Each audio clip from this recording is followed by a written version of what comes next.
السلام عليكم ورحمة الله وبركاته.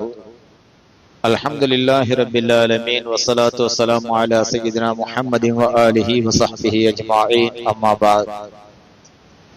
கண்ணியத்துக்குரிய உலமாக்களே மற்றும் பெரியவர்களே, தாய்மார்களே, சகோதர சகோதரிகளே, நண்பர்களே, ரமலானுடைய மாதத்தில் நமக்கு மார்க்கத்தில் அவசியமான முக்கியமான நசீஹத்துக்கள், உபதேசங்களை நாங்கள் பார்த்து வருகின்றோம். கண்ணியத்துக்குரியவர்களே, அல்லாஹ் சுப்ஹானஹு வ தஆலா அவனை நெருங்குவதற்கு எல்லா மனிதர்களுக்கும் பலவிதமான சலுகைகளோடு தந்திருக்கக்கூடிய வணக்கம் தொழுகை. ஒரு மனிதன் தொழ முடியாது என்று மட்டும் சொல்லவே முடியாது. எந்த அளவுக்கு என்றால்,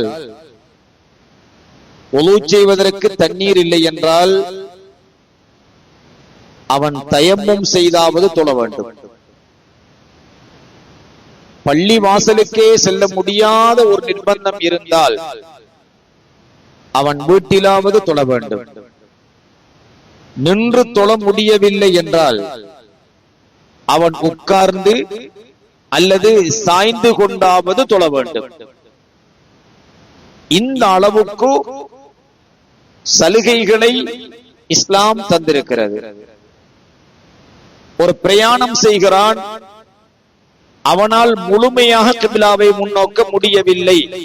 விமானத்தில் சென்றாலும் சரி, ஒட்டகத்தில் சென்றாலும் சரி, அந்த கட்டத்தில் கூட அவனை தொழுகை விடுவதற்கு அனுமதி கொடுக்கப்படவில்லை. ஒரு தொழுகையை 4 ரக்காத்துக்களை முழுமையாக தொழுவதற்கு ஒருவனுக்கு வாய்ப்பு கிடைக்கவில்லை. பிரயாணத்தில், நீண்ட பிரயாணத்தில் இருக்கிறான், அவன் 2 ரக்காத்துக்களை சுருக்கியாவது அந்த தொழுகை தொழ வேண்டும். ஒருவனுக்கு லோஹர் அல்லது அசர் ஏதோ ஒன்று நெருக்கடியாக இருக்கிறது பயணத்தின் காரணமாக என்றால், அதை கூட ஒன்று அசரை லுஹரோடு சேர்த்து அல்லது லுஹரை அசரோடு சேர்த்தாவது அவன் தொழ வேண்டும். இந்த அளவுக்கு ஒரு அமலுக்கு கூடுதல் சலுகை எல்லா கோணத்திலும் கொடுக்கப்படுகிறது என்றால் அது தொழுகை என்கின்ற அமல் தான். வேற ஆப்ஷன் இல்லை. உங்களுக்கு ஹஜ்ஜுக்கு போக வசதி இல்லாவிட்டால் ஊர்ல ஒரு ஓடாவிய பிடிச்சு பொட்டி ஒன்று அடிச்சு போட்டு சுத்துங்க இஸ்லாம் சலுகை தரல. சஃபா மர்வாவுக்கு தொங்கோட்டமோட ஏலாட்டி 2 கல்ல தூக்கி வச்சு போட்டு அதுக்கடையில ஓடுங்க சலுகை தரல. அரபாவுல தங்க ஏலாட்டி வேற எங்கேயாவது ஒரு மலையில போய் இருந்து போட்டு வாங்க என்று சொல்லல. ஒரு கிரவுண்டுக்கு போங்க என்று சொல்லல. அங்க போய் கல்லறி ஏலாட்டி உங்களோட ஊர்ல இருக்கிற எங்கனான ஒரு இடத்துல பார்த்து கல்ல எரிஞ்சுக்கங்க என்று சலுகை தரல. ஆனால் தொழுகை என்கிறது எந்த கோணத்தில் எடுத்தாலும் சலுகை கொடுக்கப்பட்டிருக்கின்ற, எந்த கட்டத்திலும் அந்த தொழுகை விடுபடாமல் இருக்க வேண்டிய ஒரு கடமையாக அல்லாஹ் தந்திருக்கிறான். ஒவ்வொரு அடியார்களும் அல்லாஹ்வை நெருங்குவதற்கு மிக முக்கியமான வணக்கமாக இந்த தொழுகை இருக்கிறது. இந்த தொழுகையில நின்று தொழுகையிலாட்டி உட்கார்ந்து தொழுங்கன்னு சொல்றோம் இல்லையா, அது கொஞ்சம் பேர் கதிரையில உட்கார்ந்து தொழுகிறப்ப அது இஸ்லாத்துல அப்படி சொல்லப்படவே இல்லை. இந்த கதிரைகள்ல உட்கார்ந்து தொழுகிறது இஸ்லாமிய முறை அல்ல.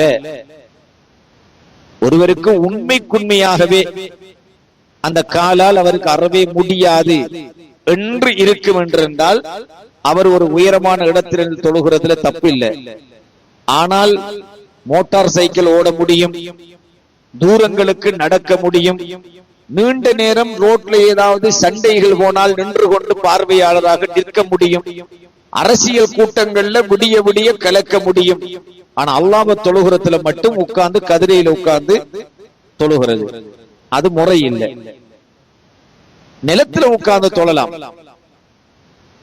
பர்லு தொழுகைகள்ல கட்டாயம் நின்று தொழ வேண்டும்.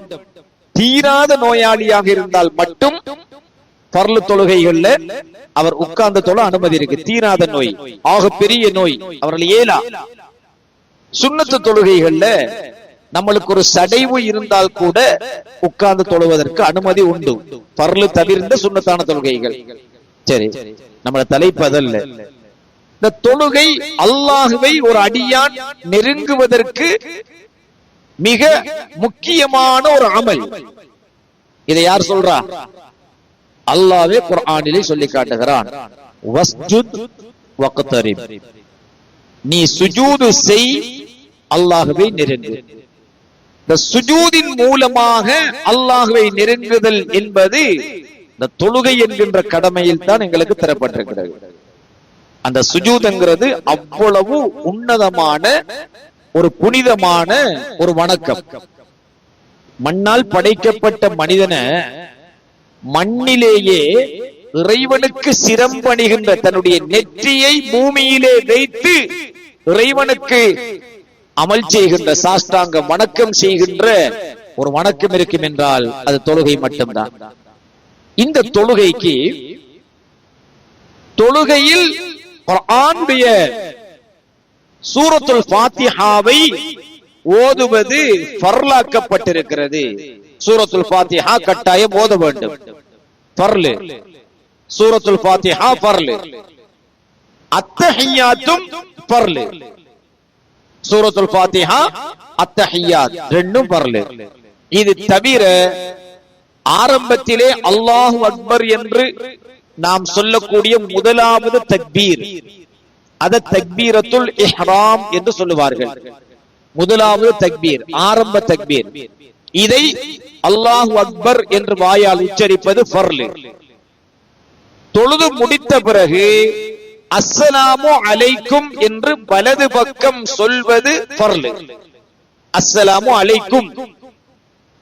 மற்ற எல்லா ஓதல்களும் தொழுகையில சுன்னத்தான ஓதல்கள், அல்லது மதுஹபில சொல்லுவார்கள் அபஆலு சுன்னத் என்று சொல்லுவார்கள். அபஆலு சுன்னத்தான ஓதல்கள் சுன்னத்து தான், ஆனால் அது விடுபட்டால் சஜிதா சஹூ செய்ய வேண்டிய சுன்னத். வளமையான சுன்னத்துக்கு சஜிதா சஹூ இல்ல. இப்ப ஒருத்தருக்கு பச்சஹத்து ஓத மறந்துட்டு சஜிதா சஹூ செய்யணுமா? இல்ல.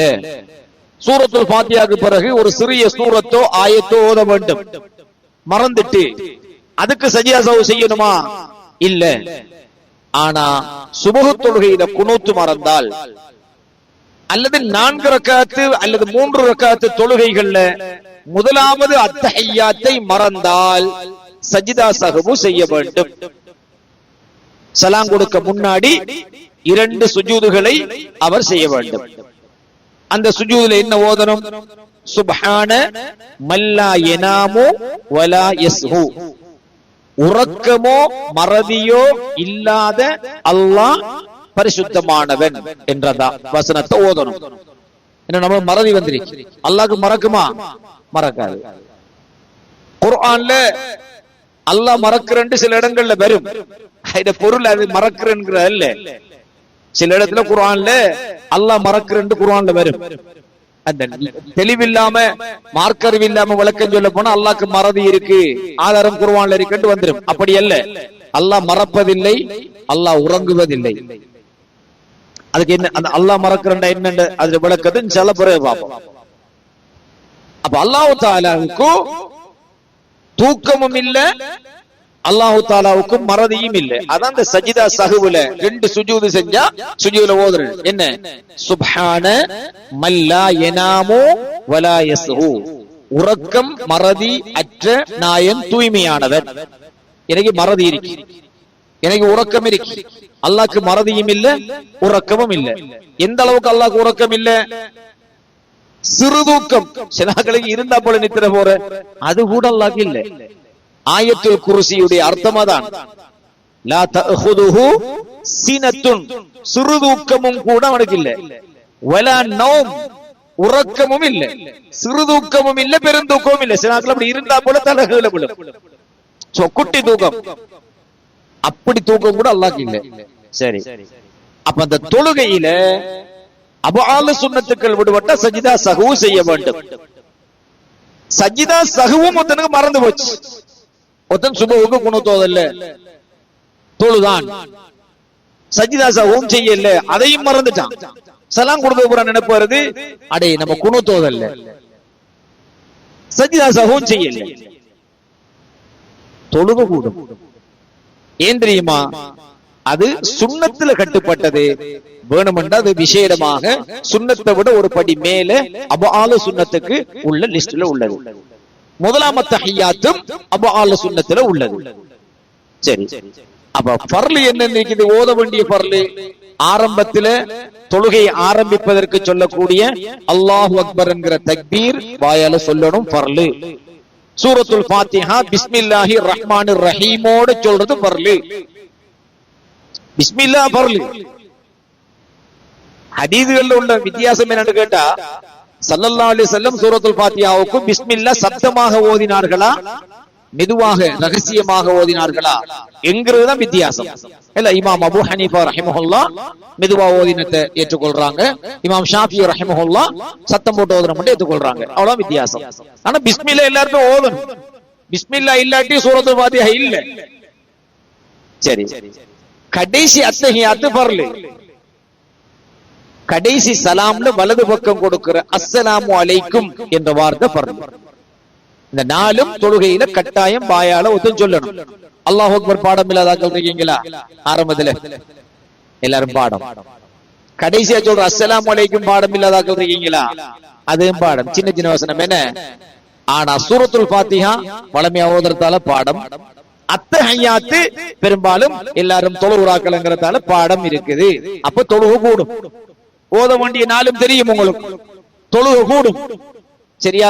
இஹ்லாஸோட தொழுதா, நல்ல ஒரு இமாமை பின்பற்றி தொழுதா, அல்ல நம்ம தனிய தொழுகிட்ட பக்குவமா தொழுதா, நம்ம தொழுகை கூடும். அல்ஹம்துலில்லாஹ், அது பிரச்சனை இல்லை. ஆனா இந்த ஃபர்லுகள்ல உள்ள பொருள்களை நாங்கள் உணர்ந்து அந்த பொருள்களுடைய தாற்பயங்களையும் உணர்ந்து கொள்ள வேண்டும். இது முக்கியம். பொருள்களை உணரையும் வேண்டும், அட தாற்பயங்களையும் உணர்ந்து கொள்ள வேண்டும். அல்லாஹு அக்பர், அல்லாஹ் மிக பெரியவன், அஸ்ஸலாமு அலைக்கும் சாந்தி உங்கள் மீது உண்டாகட்டும், இது ரெண்டுக்கும் பெருசா விளக்கம் தேர்றல யாரும். ஆனா அல்லாஹு அக்பர் சரியா வழங்க போன விரிவா வழங்க வேண்டிய ஒரு விஷயம் தான். எனவே நாம தொழுகையுடைய நோக்கத்தை எங்களுக்கு கட்டாயம் தெரிந்திருக்க வேண்டும். அரபியில ஃபத்ஹ் என்ற வார்த்தை ஒரு கதவு திறக்கப்படுவதற்கு பாவிப்பாங்க. ஒரு விஷயத்தை திறக்கிறதுக்கு ஃபத்ஹ் என்ற வார்த்தை பாவிப்பாங்க. சூரத்துல் ஃபாத்திஹா என்று சொன்ன என்ன அர்த்தம்? திறவுகோல், திறக்கக்கூடியது என்று அர்த்தம். சூரத்துல் ஃபாத்திஹா இதே பொருளுடையதுதான் தக்பீருக்கும் சூரத்துல் ஃபாத்திஹாவுக்கும் இடையில ஓதக்கூடிய துஆஉல் இஃப்திதாஹ் என்று ஒரு துஆ. இது 2-3 துஆக்கள் நபிகள் நாயகம் ஸல்லல்லாஹு அலைஹி வஸல்லம் சொல்லி இருக்கிறாங்க. அல்லாஹும்ம பாயித் பைனி வ பைன ஹதாயா என்ற துஆ ஒன்று இருக்குது. இதுவும் ஸல்லல்லாஹு அலைஹி வஸல்லம் சொல்லி இருக்கிறாங்க. அது புகாரி, நசாயி போன்ற கிரந்தங்கள்ல எல்லாம் இந்த விஷயங்கள் பலது வந்திருக்குது. 2-3க்கும் மேற்பட்ட துஆக்கள் இவைகளை பற்றி வந்திருக்குது. இதுல மதுஹபுடைய இமாம்கள் எங்களுக்கு முக்கியமான ஒன்றாக தந்திருக்கக்கூடிய துஆ தான் துஆஉல் இஃப்திதாஹில வஜ்ஜஹத் என்று சொல்லக்கூடிய துஆ. வஜ்ஜஹத், இந்த வஜ்ஜஹத்துக்கு ஒரு சிறப்பு இருக்கு. என்ன தெரியுமா? மற்ற துஆக்கள் எதுவா இருந்தாலும் ஸல்லல்லாஹு அலைஹி வஸல்லம் எங்களுக்கு கற்று தந்த துஆக்கள், அதுல மாற்று கருத்து இல்ல. அது எந்த துஆவா இருந்தாலும் ஸல்லல்லாஹு அலைஹி வஸல்லம் கற்று தந்தது என்று இருந்தால் ஒரு முஸ்லிம் கட்டாயம் அதை ஏற்றுதான் ஆகணும். என்றால் கற்றுத்தந்ததாக வருகின்ற எந்த துஆக்களையும் யாரும் மறுக்க கூடாது. அது நபிகள் நாயகம் ஸல்லல்லாஹு அலைஹி வஸல்லம் கற்று தந்தாங்களா, எந்த துஆண்டாலும் அதை மறுக்க கூடாது. ஒருத்தன் அந்த துஆக்களை முழுமையா தொழுகையில ஓதுறதால நன்மை கூடுமே தவிர குறைய மாட்டான். ஆனா வஜ்ஜஹத்துக்கு ஒரு விஷயம் ஸ்பெஷல் இருக்கு என்று கேட்டால், அது நபி இப்ராஹிம் அலைஹிஸ்ஸலாம் ஓதிய துஆவாக அல்லாஹ் குர்ஆன்ல சொன்ன துஆ தான் வஜ்ஜஹத். வஜ்ஜஹத் எப்படிப்பட்ட துஆ? 2 ஸ்பெஷல். என்ன? ஒன்று வஜ்ஜஹத் ஓதினால் யாரு? நபி இப்ராஹிம் அலைஹிஸ்ஸலாம். இரண்டாவது விசேஷம், அது குர்ஆன்ல பதியப்பட்டிருக்கு. ஒரு சொல் வித்தியாசம் இருக்கு, மத்தபடி குர்ஆன்ல இருக்கு. என்ன? வஜ்ஜஹது வஜ்ஹிய லில்லதி ஃபதர ஸமாவாதி வல் அர்ல ஹனீஃபன் முஸ்லிமன் வமா அன மினல் முஷ்ரிகீன் இன்ன ஸலாத்தி வ நுஸ்கி வ மஹ்யாய வ மமாதி லில்லாஹி ரப்பில் ஆலமீன் லா ஷரீக லஹு வ பிதாலிக உமிர்து வ அன. உம்பட்டும் குர்ஆன்ல இருக்கு, ஹதீஸ்லயும் இருக்கு. குர்ஆன்ல அவ்வலுல் முஸ்லிமீன் என்று வரும், ஹதீஸ்ல மினல் முஸ்லிமீன் என்று வரும். அவ்வல் மின் இந்த ரெண்டு எழுத்தும் சொற்களும் தான் வித்தியாசம் குர்ஆனுக்கு ஹதீஸுக்கு. அதனுடைய தாற்பயம் அல்லாஹ்வுக்கும் ரசூலுக்கும் தான் தெரியும். சரி, வஜ்ஜஹதுல பொருளை பாப்போம். நீங்க இன்னைக்கு வஜ்ஜஹது வஜ்ஹிய லில்லதி, வஜ்ஜஹது நான் என்னை திருப்பி விட்டேன், வஜ்ஹிய என் சம்பூர்ணத்தையும் நான் திருப்பி விட்டேன். இந்த வஜ்ஹு என்கிற வார்த்தைக்கு முகம் என்ற பொருளும் இருக்குது. ஒரு மனிதனுடைய சம்பூரணம் சம்பூர்ணத்துக்கும் வஜ்ஹு என்கிற வார்த்தை இருக்குது. வழங்கிச்சா? வஜ்ஹுன்னா முகம். இப்போ ஒருத்தன் ஓதுறான் வஜ்ஜஹது வஜ்ஹிய லில்லதி ஃபதர ஸமாவாதி வல் அர்ல, வானங்களையும் பூமியையும் படைத்த ஒருவன் பக்கம் என்னுடைய முகத்தை திருப்பி விட்டேன் என்று ஓதுறான். அப்ப இவர் முகத்தை மட்டும் தான் திருப்பின, முழுசா திருப்ப இல்லையா? இல்ல, சம்பூரணமாக திருப்பி விட்டேன். ஒருத்தன் ஒரு அரபுக்கு தமிழ் என்ற விதத்துல இந்த முகத்தை நான் திருப்பி விட்டேன் என்று சொன்னால் தப்பு இல்லை. ஆனா தாற்பயமான கருத்து என்னென்று கேட்டால் வஜ்ஹிய என் சம்பூர்ணத்தையும் நான் திருப்பி விட்டேன். தொழுகைக்கு தக்பீரை கட்டி போட்டு வஜ்ஜஹது ஓதுறார் ஒருத்தர், வஜ்ஜஹது நான் திருப்பி விட்டேன், வஜ்ஹிய என் சம்பூர்ணத்தையும் திருப்பி விட்டேன், லில்லதி ஒருவனுக்கு. யாருக்கு? ஃபதர ஸமாவாதி வல் அர்ல், வானங்களையும் பூமியையும் படைத்திருக்கின்ற ஒருவனுக்கு. அப்ப படைப்புகள் சம்பூரணமும் இம்பட்டுக்குள்ளாம் வரும். படைப்புகள் சம்பூரணம் எங்க வரும்? இதுக்குள்ளாம் வரும். வானங்களையும் பூமியையும் படைத்த ஒருவன் பக்கம் என் சம்பூர்ணத்தை நான் திருப்பி விட்டேன். வாயால சொல்றார். எப்படி? என்ற சம்பூர்ணத்தையும் வானங்களையும் பூமியையும் படைத்த ஒருவன் பக்கம் நான் திருப்பி விட்டேன் என்று சொல்றார். சம்பூர்ணத்தை திருப்பிட்டார். தக்பீரை கட்டிக்கிட்டு மனசுக்கால கடக்கணக்கு ஓடுது, புள்ள குட்டி ஓடுது, கறி வாங்க தொலைவர கிட்ட மனைவி கறி வாங்கிட்டு வர சொல்லிருப்பா, அந்த கணக்கு ஓடுது. என்ன மீன் நல்லம், என்ன இறைச்சி நல்லம், இறைச்சியில என்ன பங்கு நல்லம், எல்லாம் ஓடுது. சைத்தான் வந்து பூந்துருவா. அப்ப நாம அந்த தொழுகைக்கு போகின்ற பொழுது, உலு செய்கின்ற பொழுது, எங்கட மனதிலிருந்து எல்லாத்தையும் கலட்டி போட்டு ஒரு இஹ்லாஸான முறையில தொழுகைக்கு பிரவேசிக்கும் பொழுது இந்த ஓதல் அர்த்தம் உள்ளதாக மாறும். வஜ்ஜஹது வஜ்ஹிய என் சம்பூர்ணத்தையும் நான் திருப்பி விட்டேன், லில்லதி ஒருவனுக்கு, ஃபதர ஸமாவாதி வல் அர்ல் வானங்களையும் பூமியையும் படைத்த ஒருவனுக்கு என் சம்பூர்ணத்தையும் நான் திருப்பி விட்டேன். எப்படி தெரியுமா? ஹனீஃபன், இப்ராஹிம் அலைஹிஸ்ஸலாம் திருப்பினா போல அதுக்கு பெறணும் கிட்டத்தட்ட. ஏனென்றா அந்த ஹனீஃபன் என்கிற வார்த்தை நபி இப்ராஹிம் அலைஹிஸ்ஸலாத்தோடு சம்பந்தப்பட்ட வார்த்தை. ஐசி இஸ்லாமிய நாகரிகம் படிச்சாக்களுக்கு தெரியும், ஹனீஃப் மதம் என்று ஒரு மதம் இருந்தது, மார்க்கம். ஹனீஃப் மதம் என்று ஐசி பாடத்துல சொல்லுவார்கள் இஸ்லாமிய நாகரிகத்துல.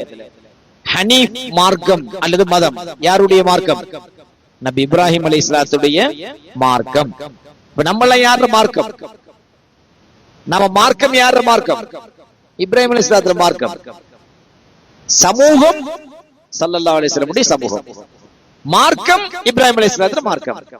அதுக்கு மில்லத் இப்ராஹிமியா, மில்லத் இப்ராஹிமியா, இப்ராஹிமியா மார்க்கம். உம்மத் முஹம்மதியா, நாயகத்துடைய சமூகம்.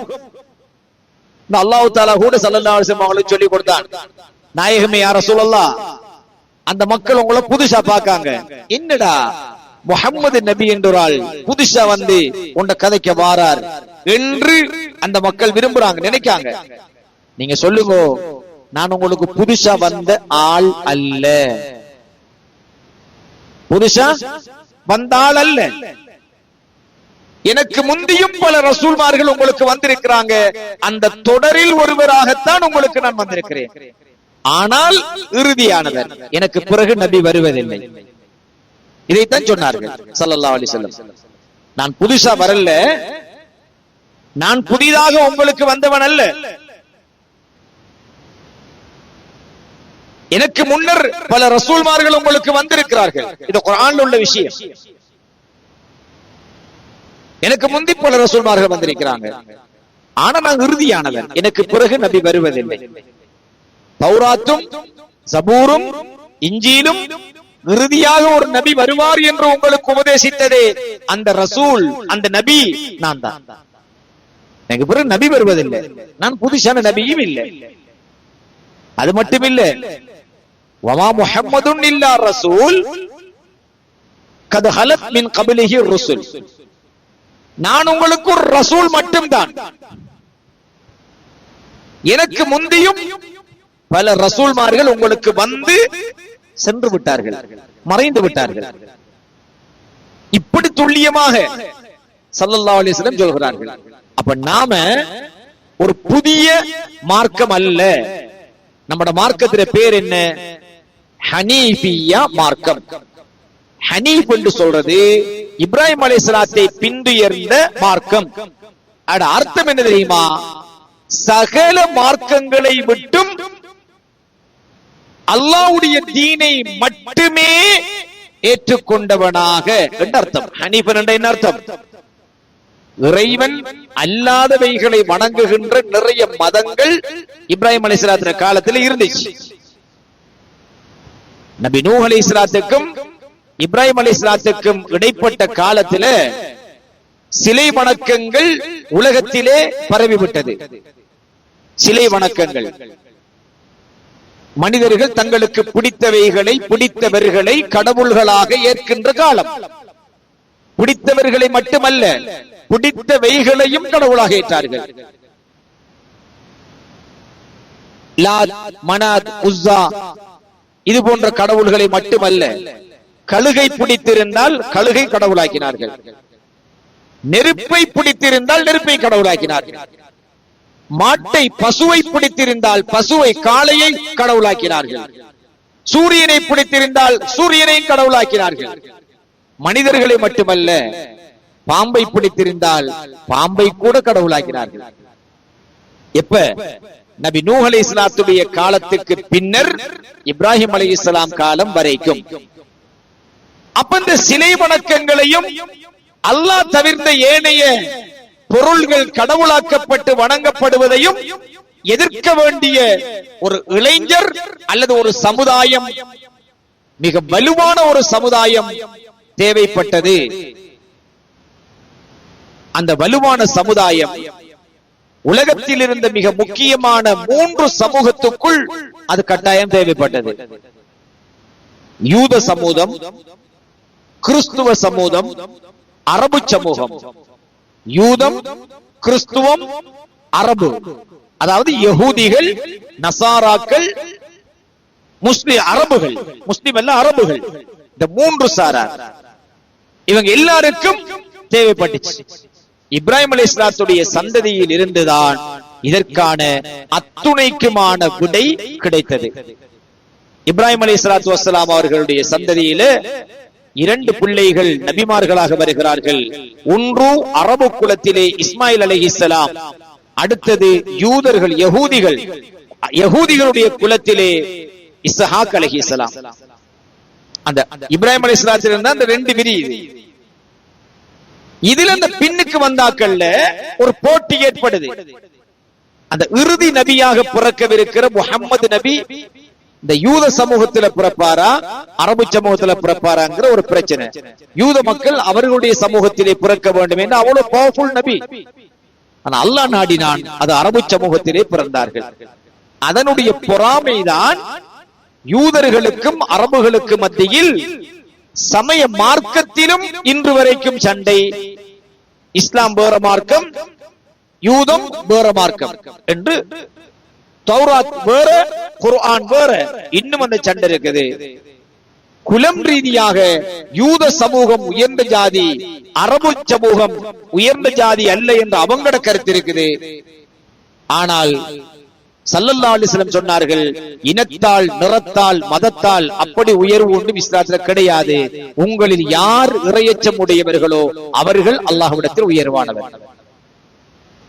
அவ்வளவுதான். சரி, அப்ப இந்த ஹனீஃபன் என்கிற வார்த்தைக்கு பொருள் என்ன என்று கேட்டால், நபி இப்ராஹிம் அலைஹிஸ்ஸலாத்தினுடைய கொள்கை பிரகாரம் ஏனைய மதங்களை விட்டு நீங்கி இறைவனுக்கு கட்டுப்பட்டவனாக என்று அர்த்தம். அப்ப வஜ்ஜஹது வஜ்ஹிய, என் சம்பூர்ணத்தையும் நான் திருப்பி விட்டேன், லில்லதி ஒருவனுக்கு, ஃபதர ஸமாவாதி வல் அர்ல், வானங்களையும் பூமியையும் படைத்த ஒருவனுக்கு நான் திருப்பி விட்டேன். எப்படி திருப்பி தெரியுமா? ஹனீஃபன், இப்ராஹிம் அலைஹிஸ்ஸலாம் காட்டி தந்தா போல. எப்படி? எந்த சகல மதங்கள், கடவுள், சிலை வணக்கங்கள் எல்லாம் விட்டு போட்டு அல்லாஹ்வை மட்டும் ஏற்றுக்கொண்ட தீன், அல்லாஹ்வுடைய தீனை மட்டும் ஏற்றுக்கொண்ட ஒருவனாக நான் இருக்கிறேன். முஸ்லிமன், அல்லாஹ் ஒருவன் என்று நம்பி அவனுடைய ஏவல் விலக்களை பின்பற்றுகின்ற ஒருவனாக நான் என்னை இறைவனுக்கு திருப்பி விட்டேன். வமா அன மினல் முஷ்ரிகீன், இணை கற்பிக்கின்றவர்களோடு ஒருவனாக நான் இல்லை என்று அர்த்தம். இது முக்கியம். அப்ப நம்ம சம்பூர்ணத்தையும் அல்லாஹ் கிட்ட திருப்புறம் இப்ராஹிம் அலைஹிஸ்ஸலாத்தை முன்னிறுத்தி, அதுல இந்த ஹனீஃபன் முஸ்லிம் என்று வரும். ஹனீஃபன் என்று சொன்ன என்ன அர்த்தம்? இப்ராஹிம் அலைஹிஸ்ஸலாத்தினுடைய மார்க்கப்படி, அதாவது அல்லாஹ்வுடைய தீனுல் இஸ்லாம் மட்டும்தான் மார்க்கம். மற்ற எல்லா மார்க்கத்தையும் விட்டு, சிலை வணக்கம், கடவுள் வணக்கம் எல்லாத்தையும் விட்டு இறைவன் ஒருவனோடு மட்டும். முஸ்லிம் என்ன அர்த்தம் தெரியுமா? சமூகத்துக்கு முஸ்லிம் என்று பெயர் முதலாவது சூட்டியது யாரு? ஆதம் அலைஹிஸ்ஸலாத்து காலத்துல முஸ்லிம்கள் என்கிற பெயர் இருக்கல. அதுக்கு பிறகு உள்ள காலத்திலேயும் முஸ்லீம்கள் என்று பெயர் சூட்டப்படல. முஸ்லீம்கள் என்று பெயர் சூட்டப்பட்ட யார் காலத்துல? நபி இப்ராஹிம் அலைஹிஸ்ஸலாத்துடைய காலத்துல தான் அந்த முஸ்லீம்கள் என்ற பெயர் சூட்டப்படுது. சமூகத்துக்கான பெயராக முஸ்லிம்கள் என்று வருது. பாருங்க, ஒரு முஸ்லிம் தமிழ் பாரம்பரியத்தில் உள்ள பிறந்தவனா இருக்கலாம், அல்லது சிங்கள பாரம்பரியத்தில் பிறந்தவனா இருக்கலாம், அல்லது வேறு ஒரு பாரம்பரியத்தில் பிறந்தவனா இருக்கலாம்.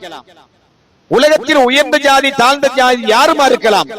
ஆனா இஸ்லாத்துக்குள்ள வந்துட்டான்னு சரி சொன்னா அவனுக்கு ஒரே ஒரு பேரு தான். என்ன பேரு? முஸ்லிம். அவன் கருப்பனா, சுவப்பா, வெள்ளையா, கட்டையா, நெட்டையா ஒன்று பாக்குறல்ல. அவன் எந்த வழி அதெல்லாம் பாக்குறல்ல.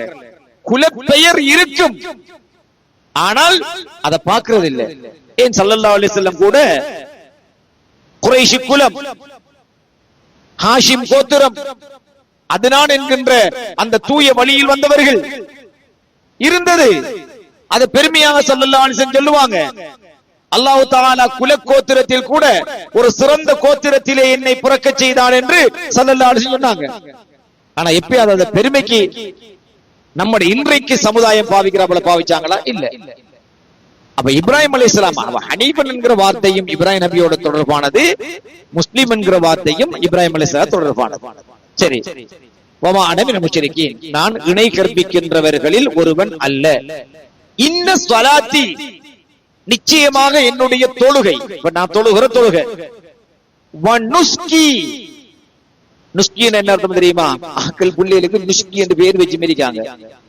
ஹராம் பள்ளி பக்கம் காணல அவனை, எல்லாரும் இல்ல, பேர் நுஸ்கி. ஆள காணல இஸ்லாத்துல, பள்ளி பக்கம் காணல, பேர் நுஸ்கி. நுஸ்கி என்ற என்ன அர்த்தம்? என்னுடைய வணக்க வழிபாடுகள். இன்ன ஸலாத்தி வ நுஸ்கி, என்னுடைய வணக்க வழிபாடுகள். அது பொதுவான அர்த்தம் அதான். எல்லாம். இன்ன ஸலாத்தி, நிச்சயமாக என்னுடைய தொழுகையும், வ நுஸ்கி, என்னுடைய வணக்கங்களும், வ மஹியாய, நான் இந்த உலகத்துல உயிரோட இருப்பதும், வ மமாத்தி, நான் மரணிப்பதும். எத்தனை விஷயம்?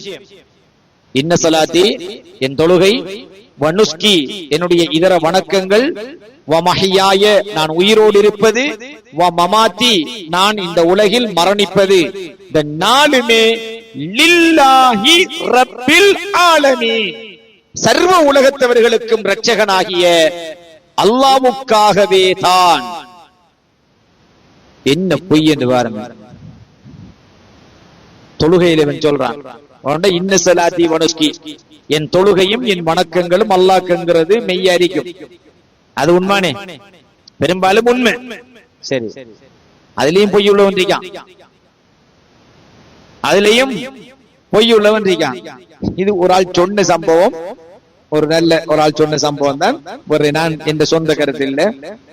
ஒரு ஹாஜியார் ஒருத்தனுக்கு சொல்லிக்கார், அவன் தொழுவுர் இல்ல. அப்ப சொல்லிக்கார், நீ தொழுவுறதுக்கு பள்ளிக்கு வா, 40 நாளைக்கு நீ தொழுகைக்கு தொடர்ந்து வந்தேன்டா வந்தேன்னு சொன்னா உனக்கு ஒரு மாடு வாங்கி தருவேன். அப்ப இவன் என்ன செஞ்சான், இவன் கொஞ்சம் தொழுகைக்கு பிடிப்பில்லாதவன், கொஞ்சம் திருகுதாளமான ஆள். மாடு வாங்கி தரணும் ஹாஜியார் சொல்றாரு தானே சொல்லி போட்டு இவன் 40 நாளும் ஹாஜியாருக்கு முதல்ல பள்ளிக்கு தொலை போக தொடங்கிட்டான். ஹாஜியாருக்கு கடும் ஆச்சரியம். 40 நாள் முடிஞ்சதுக்கு பிறகு ஹாஜியார்ட்ட கேட்டீங்க, ஹாஜியார் இன்றையோட பக்து 40 நாள் முடிஞ்சு, நீங்க இன்னைக்கு ஒரு மாடு வாங்கி தாரன்னு சொல்லி சொன்னதானே, மாட்டை தாங்கன்னு கேட்டீங்க. ஹாஜியார் என்ன நோக்கத்துல சொல்லிக்காரண்டா, 40 நாளைக்கு தவறாம தொழுதான்டா அதோட பழகிடுவானே, அதுக்கு பிறகு நம்ம சொன்னாலும் விடமாட்டான் நம்பிக்கையில அந்தால் சொல்லிக்க. அப்ப இவன் நெஞ்சிக்கான்னு சொன்னா, இவன் 40 நாள் போய்விட்டு மாட்டை தாண்டு கேட்டோடனே அவர் சொன்னா, நான் இப்படிதான் உன்னை தொலை வைக்கிறதுக்காக தான் சொன்னேன், மாடு வாங்கி தரதுக்காக சொல்லல. அதெல்லாம் இப்ப 40 நாள் தொழுதுட்டாய் தானே, எப்படின்னு தொழுகை விட மாட்டாய், பழகிட்டாய். நாம 30 நாள் நோம்புக்கு முழு முஸ்லிமா மாறி போட்டு 31ஆம் நாள் டக்கண்டு இஸ்லாத்தோடு வெளியே போறாக்கள் இருக்கமே, அவ பார்க்க தேவையில்லை தானே. இப்படி இந்த ஆஜியார் சொல்ல அவன் டக்கண்டு என்ன செஞ்சிக்கான் தெரியுமா, அவன் மாறிச்சிருக்கான். எனக்கு அப்பவே தெரியும் நீ கடைசியில ஏமாத்துவா என்று எனக்கு தெரியும், மாடு வாங்கித்தான்னு சொல்லி போட்டு ஏமாத்துவா என்று எனக்கு தெரியும். அதால தான் நான் 40 நாள் முழு செய்யாம தான் பள்ளிக்கு வந்து தொழுது, உனக்கு தெரியுமான்னு கேட்டீங்க. மாறி எப்படி அவன் கேட்டார். அப்ப இவன் அல்லாஹ் தொழுதவனா, உண்ட ஹாஜியாருக்கு தொழுதிக்கான் இல்லையா, மாட்டுக்கு தொழுதிக்கான். அப்படி தொழுற மனுஷன் இருக்கான். இப்ப சில பள்ளிகள்ல தொழுகையாளிகள் அதிகரிக்கணும் என்று என்ன செய்வாங்கன்னு கேட்டா, தொழுகைக்கு மாமும்களா வர்றவங்களுக்கு ஒரு உதவி திட்டங்களை அறிவிப்பாங்க. அவன் ஒருவேளை வறுமையால தொலை வராதவனா இருந்தா, இது நோக்கமா தான், வறுமையால தொலை வராதவன் என்று சொல்லி சொன்னா அவன்கிட்ட வறுமையை பள்ளி பாரம் எடுக்கும், தனவந்தர்கள் பாரம் எடுப்பாங்க, பள்ளிவாசல் நிர்வாகம் பாரம் எடுக்கும். அது ஒரு சுன்னத்து தானே. ஒரு சஹாபிக்கும் ஒரு மனைவிக்கும் இடையில தொழுகைக்கு தகுமான ஆடை ஒன்றுதான் இருந்துச்சு. அந்த சஹாபி சுபஹ் தொழுகைக்கு வந்தால் தொழுது முடிய இருட்டு கலையறதுக்கு முன்னாடி வேகமா வீட்டை ஓடி போவார். ஸல்லல்லாஹு அலைஹி வஸல்லம் விசாரிச்சாங்க, என்ன பிரச்சனை? அடிக்கடி நீங்க தொழுது முடிஞ்சு உடனே ஓடுறீங்க, வேற எந்த அமலும் இல்லை.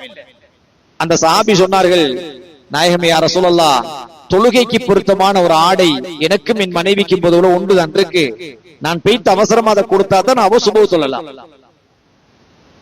இது அலுமாரி முழுக்க உலக பிரசித்தி பெற்ற கூரைச்சாரி தொடக்கம் எத்தனையோ ஹபாய்கள் வீட்டுக்குள்ள இருக்கு, எத்தனையோ சாரன் ஷேட்டுகள், நவீன உடுப்புகள், கோட்டு சூட்டுகள் இருக்கு. நம்ம தொழுகைக்கு ரெடி இல்லை. அப்ப ஸல்லல்லாஹு அலைஹி வஸல்லம் சஹாபாக்கள்கிட்ட சொல்லி இன்னொரு ஆடைக்கு சஹாபாக்களுக்குள்ள சொல்லி அந்த சஹாபிக்கு ஏற்பாடு செஞ்சு கொடுத்தாங்க.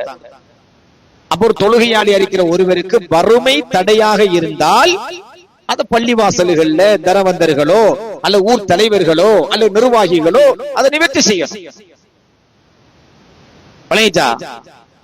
அதுக்காக தொலை வர்றது கூடாது, நம்ம தொழணும், அதுக்காக உதவி செய்யணும்.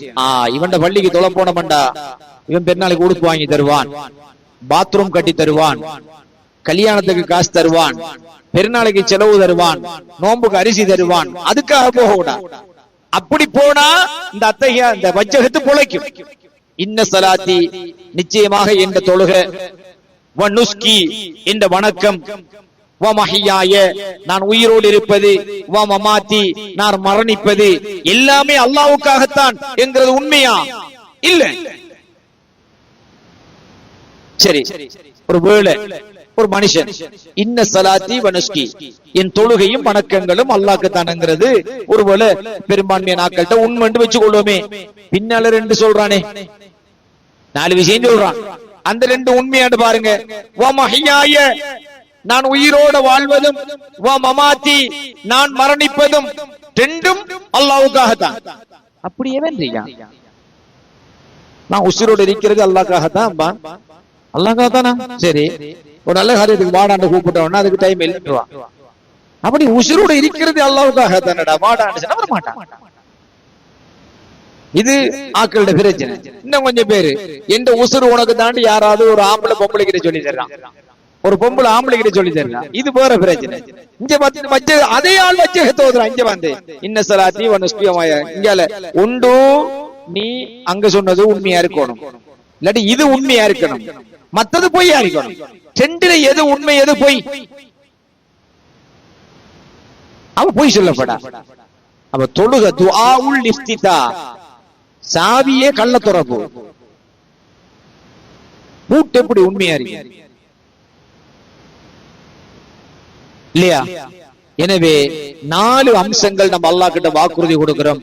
இன்ன சலாத்தி வனுஸ்கி, என்னுடைய தொழுகை, என்னுடைய வணக்கங்கள், வ மஹ்யாய, என்னுடைய உயிர் வாழ்வும், வ மமாத்தி, என்னுடைய மரணம், லில்லாஹி ரப்பில் ஆலமீன், சர்வ உலகத்தவர்களுக்கும் இரட்சகனாகிய அல்லாஹ்வுக்கே சொந்தம். அப்ப இந்த உயிர், என் மரணம், என் உடல், என் உயிர், பொருள், ஆவி சகலதும் அல்லாஹ்க்கே சொந்தம். இப்போ உங்களுக்கு விளங்குதா? நான் முன்னுக்கு சொன்னேன், வஜ்ஜஹத்து வஜ்ஹி என்றா, என் முகத்தை திருப்பிட்டேன் என்றது மட்டுமல்ல, என் சம்பூர்ணத்தையும் அவனுக்கு திருப்பிட்டேன். அது பொருள் இதான். முன்னுக்குள்ள வஜ்ஹுங்கிறதுக்கு பொருள் இதான். என் உயிர் வாழ்வும் என் மரணமும் அல்லாஹ்வுக்கே சொந்தம். லா ஷரீக லஹு, அவனுக்கு இணை இல்லை. வபிதாலிக உமிர்து, அப்படித்தான் நான் அவனால் படைக்கப்பட்ட பொழுதே ஏவப்பட்டிருக்கிறேன். அல்லாஹ்க்கு இணையா என்னை விரிக்கா? எவ்வளவு பெரிய அரிசி என்று வச்சுக்கொள்ளுங்க. அல்லாஹ் தான் அரிசியை படைத்தான். படைப்பில் ஆக உச்சத்தில் இருக்கிறது அரிசி. படைச்சதாரு அல்லாஹ். அரசை படைச்ச அல்லாஹ் தான் உங்களையும் படைச்ச, என்னையும் படைச்ச. அரசை வணங்கலாமா? ஜிப்ரீலை படைத்த அல்லாஹ் தான் உங்களையும் படைச்ச, என்னையும் படைச்ச. ஜிப்ரீலை வணங்கலாமா? அல்லாஹ்வை தவிர எந்த ஒன்றையும் வணங்க முடியாது. சகல வஸ்துக்களுக்கும் கண்ணியம் கொடுக்கலாம், அது ஒரு விஷயம். வணங்க முடியாது. நபிகள் நாயகம் ஸல்லல்லாஹு அலைஹி வஸல்லம் அவர்கள் மறைந்த பொழுது அபூபக்கர் சித்திக் ரலியல்லாஹு அன்ஹு சொன்னார்கள், நாயகம் மறைந்து விட்டார்கள், அல்லாஹ்வை மட்டுமே நாம் வணங்க வேண்டும். இந்த வார்த்தையை அழுத்தமாக சொன்னார்கள் அபூபக்கர் சித்திக் நாயகம் ரலியல்லாஹு அன்ஹு. யாருமே வணங்கறல நாயகத்தை. முஸ்லிம்கள் அல்லாஹ்வை தவிர வேறு யாரையும் வணங்கறல. ஆனால் நாயகத்துக்குரிய கண்ணியம் தொழுகையிலும் கொடுக்கப்படுகிறது. அத்தஹியாத்து அஸ்ஸலாமு அலைக்க அய்யுஹன் நபி, நாயகமே உங்கள் மீது சலாம். நம்ம இங்க தொழுகிறோம், அல்லாஹ்வை தொழுகிறோம், ஆனா நாயகத்துக்கு சலாம் சொல்றோம். கண்ணியம் இருக்கு. இப்ப நம்ம தொழுது அல்லாஹ்வையா நாயகத்தையா? அல்லாஹ்வை. ஆனா சலாம் சொன்ன நாயகத்துக்கு. தொழுகை அல்லாஹ்வுக்கு, கண்ணியம் நாயகத்திற்கு. அல்லாஹ்க்கு சலாம் சொல்றான், அஸ்ஸலாமு அலைக்கும் யா அல்லாஹ், யா அல்லாஹ் இல்லாட்டி ஹாய் அல்லாஹ் அப்படி சொல்றா இல்ல. எனவே லா ஷரீக லஹு, அவனுக்கு இணை இல்லை. வபிதாலிக உமிர்து, அப்படித்தான் நான் ஏவப்பட்டிருக்கிறேன். வ அன மினல் முஸ்லிமீன், இறைவனுக்கு மட்டுமே கட்டுப்பட்ட ஒரு முஸ்லிமாக நான் இருக்கிறேன். இதான் வஜ்ஜஹத்தின் பொருள். இப்ராஹிம் அலைஹிஸ்ஸலாம் ஓதினத்தில் என்ன வரும்? வ அன அவ்வலுல் முஸ்லிமீன், இறைவனுக்கு கட்டுப்பட்டவர்களில் நான் முதன்மையானவனாக இருக்கிறேன் என்ற வார்த்தையை இப்ராஹிம் அலைஹிஸ்ஸலாம் ஓதிருக்காங்க. அது தாற்பயம் என்னங்கறத பிறகு பார்ப்போம். எனவே தொழுகையில் ஓதக்கூடிய வஜ்ஜஹத்துடைய பொருள் இதுதான். இப்ப நீங்க என்ன செய்யணும்? வாயால வஜ்ஜஹத்து ஓதினாலும் உங்கள் மனதுக்குள்ள இந்த பொருள் விளங்கி ஓதினீங்கண்டா, இப்படித்தான் ஒரு 40 நாளைக்கு தொழுவக்கிட்ட அது உங்களுக்கு பழக்கமாயிரும். அதுக்கப்புறம் மாடு கட்டு வந்துறாங்க, நான் தரைய மாட்டேன். சரியா? வஜ்ஜஹத்து 40 நாளைக்கு நீங்க பொருளோட விளங்கி ஓதினா மாடுகாரண்டு அல்லாஹ்வையும் நான் சொல்லல. அதுக்காண்டி நீங்க உளுச்சி நம்ம தொழுது என்ற கதையும் வரப்படா. எனவே வஜ்ஜகத்தை பொருள் விளங்கியவர்களாக நாங்கள் ஓத வேண்டும். இது ஏற்கனவே கொஞ்சம் பேருக்கு தெரியும் என்றாலும் அதை மீட்டி நாங்கள் சொல்லுவது இன்னும் நம்முடைய ஈமானை அல்லது நம்முடைய அமலுக்கான இஹ்லாஸ் பக்குவத்தை கூட்டும். அதுக்காக சொல்லுகிறேன். சொல்லுங்க, வஜ்ஜஹத்து நம்ம ஓதுறோம். வஜ்ஜஹத்துல முக்கியமான ஒரு விஷயம் இருக்குது. சூரத்துல் ஃபாத்திஹா அந்த தக்பீர் கட்டிட்டோம்னு சொன்னா டைரக்டா வஜ்ஜஹத் தான் ஓதணும். யாராவது ஒருத்தர் அவுது பிஸ்மி சொன்னாருன்னு சொன்னா அப்படி ஓதப்படா. அவுது மட்டும் சொன்னா வஜ்ஜஹத் ஓதுறது தப்பில்லை. அறிஞர்கள் இமாம்கள் சொல்றாங்க, ஒருவர் வஜ்ஜஹத் ஓத மறந்து அவுது சொல்லி பிஸ்மி சொல்லி ஆரம்பிச்சிட்டாரு, பிஸ்மில்லாஹிர் ரஹ்மான் ரஹீம்ன்றாரு, ஆஹா சூரத்துல் ஃபாத்திஹா மறந்துட்டே ஓதலையே, வஜ்ஜஹத் ஓத மறந்துட்டமே என்று நினைப்பு வருது. இப்ப பிஸ்மிக்கு இடையில வஜ்ஜஹத் ஓதப்படாது, சூரத்துல் ஃபாத்திஹா ஓதிடணும். தொழுவு கூடும். ஏன்னா வஜ்ஜஹத் சுன்னத்து தான். அப்ப நம்ம அவதானம் இருக்கிறோம் என்னன்னு கேட்டா வஜ்ஜஹத் தவறாம ஓதணும். அப்படி வஜ்ஜஹத் தவறி அவுது சொல்லிட்டீங்க என்றா வஜ்ஜஹத்தை திருப்பி ஓதலாம். பிஸ்மின்னு சொல்லிட்டீங்கன்னு சொன்னா திருப்பி வஜ்ஜஹத்தை ஓதாம சூரத்துல் ஃபாத்திஹாவை ஓதி முடிக்க வேண்டும். இது சட்டம், இமாம்கள் சொல்லி இருக்கக்கூடிய இதுக்கான சட்டம். சரியா? அதோட இன்ஷா அல்லாஹ் நீங்க புரிஞ்சு கொள்ளுங்க. இப்ப வஜ்ஜஹத்து வஜ்ஹிய, என் சம்பூரணத்தையும் நான் திருப்பி விட்டேன், லில்லதி ஒருவனுக்கு, ஃபதர ஸமாவாதி வல் அர்ல் வானங்களையும் பூமியையும் படைத்த ஒருவனுக்கு, ஹனீஃபன் முஸ்லிமன் சகல மார்க்கங்களை விட்டும் அல்லாஹ்வுடைய தீனுல் இஸ்லாம் மார்க்கத்தை பின்பற்றியவனாகவும் அவன் ஒருவன் மட்டுமே வணக்கத்துக்கு தகுதியானவன் என்கின்ற கொள்கையோடும் நான் என்னை திருப்பி விட்டேன். வமா அன மினல் முஷ்ரிகீன் இணை கற்பிப்பவர்களில் ஒருவனாக நான் இல்லை. இன்ன ஸலாத்தி என் தொழுகையும், வனுஸ்கி என் வணக்கங்களும், வமஹியாய நான் உயிர் வாழ்வதும், வமமாத்தி நான் மரணிப்பதும், லில்லாஹி ரப்பில் ஆலமீன் சர்வ உலகத்தவர்களுக்கு இரட்சகனாகிய அல்லாஹ்வுக்காகவே, லா ஷரீக லஹு அவனுக்கு இணை இல்லை, வபிதாலிக உமிர்து அப்படித்தான் நான் ஏவப்பட்டிருக்கின்றேன், வ அன மினல் முஸ்லிமீன் இறைவனுக்கு கட்டுப்பட்ட ஒரு முஸ்லிமாக நான் இருக்கிறேன். முஷ்ரிக் இல்ல. டெஸ்டுக்கு ரெண்டாவது சொல்றோம், நான் முஸ்லிம் என்று சொல்றோம்.